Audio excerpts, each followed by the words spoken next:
একেবারে ঠিক ধরেছো, আজকের রেসিপি চিকেন চাপ। হ্যালো বন্ধুরা, আগের ভিডিওতে তোমরা দেখেছো বাড়িতে দিদি এসছে, তো দিদি বলল আজকে রান্নাটা সেই করবে। তো চলো তার কাছ থেকেই শিখে নিই কীভাবে চিকেন চাপ করতে হয়।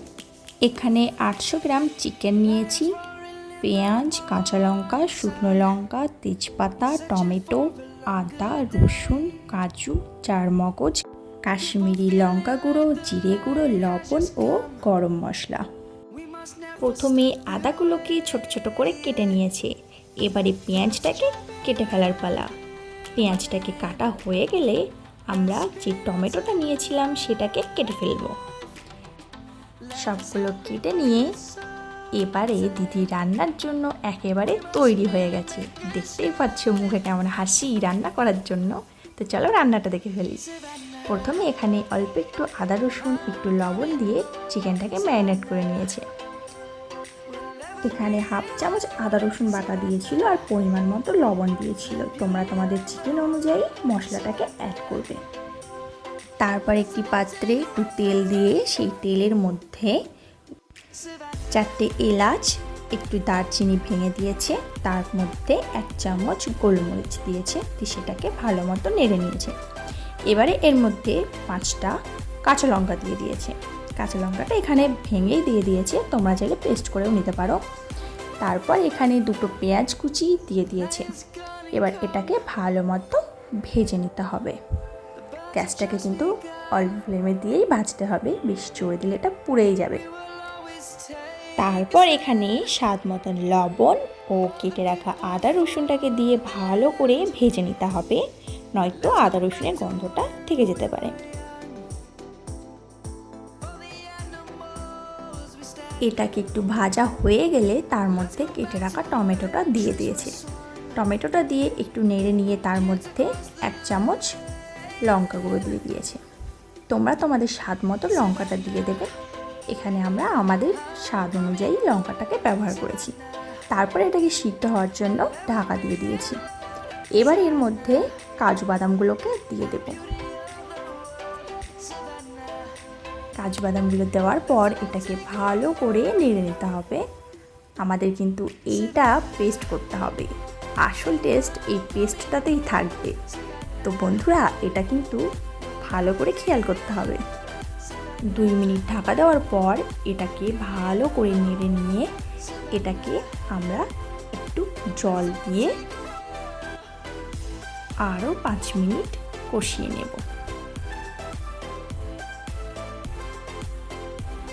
কষানো হয়ে গেলে এটাকে একটি পাত্রে নিয়ে নেব। তারপর এটাকে কিছুক্ষণ ঠান্ডা করে সেটাকে মিক্সারে পেস্ট করে নেব। দেখতেই পাচ্ছ পেস্টটা কত সুন্দর হয়েছে। এবার একটু সাদা তেল একটু ঘি কড়াইয়ের মধ্যে দিয়ে তার মধ্যে চিকেনগুলোকে দিয়ে ভেজে নিতে হবে। একে একে সব চিকেনগুলোকে দিয়ে দিয়েছি।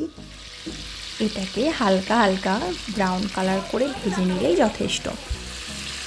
আস্তে আস্তে এটাকে আমাদের ভাজা পুরো কমপ্লিট হয়ে গেছে।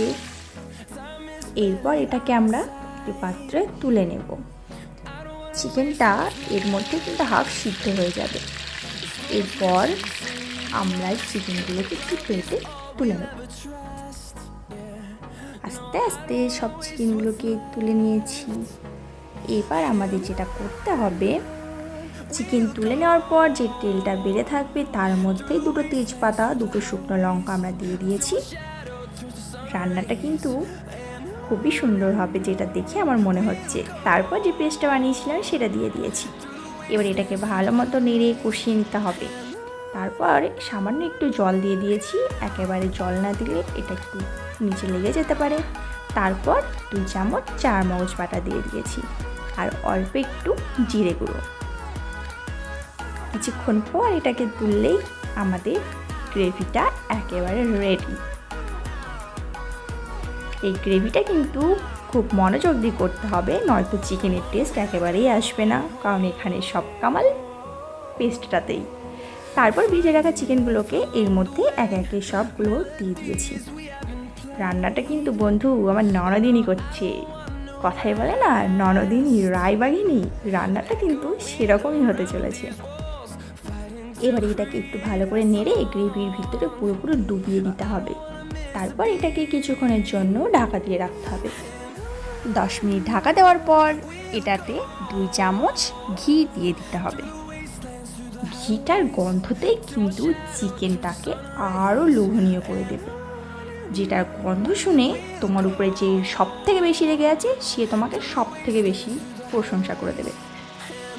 তারপর চলো এটাকে তুলে ফেলা যাক। এখানে একটি প্লেট নিয়ে আমরা সব চিকেনগুলোকেই তুলে দিয়েছি। এবার উপরে একটু গ্রেভিটাকে দিয়ে দেব। টেস্ট যেহেতু গ্রেভিতে, তো গ্রেভিটা একটু বেশি করেই নিতে হবে। তারপর একটু সাইডে আমি পেঁয়াজ দিয়ে দিয়েছি, ওপরে একটু ধনেপাতা, তারপর একটু কাঁচা লঙ্কা স্টাইল করে কেটে সাজিয়ে দিয়েছি। তো একেবারে রেডি হয়ে গেছে চিকেন চাপ। এত কষ্ট করে রান্না করার পর সেটা তো জানতেই হবে কেমন হয়েছে।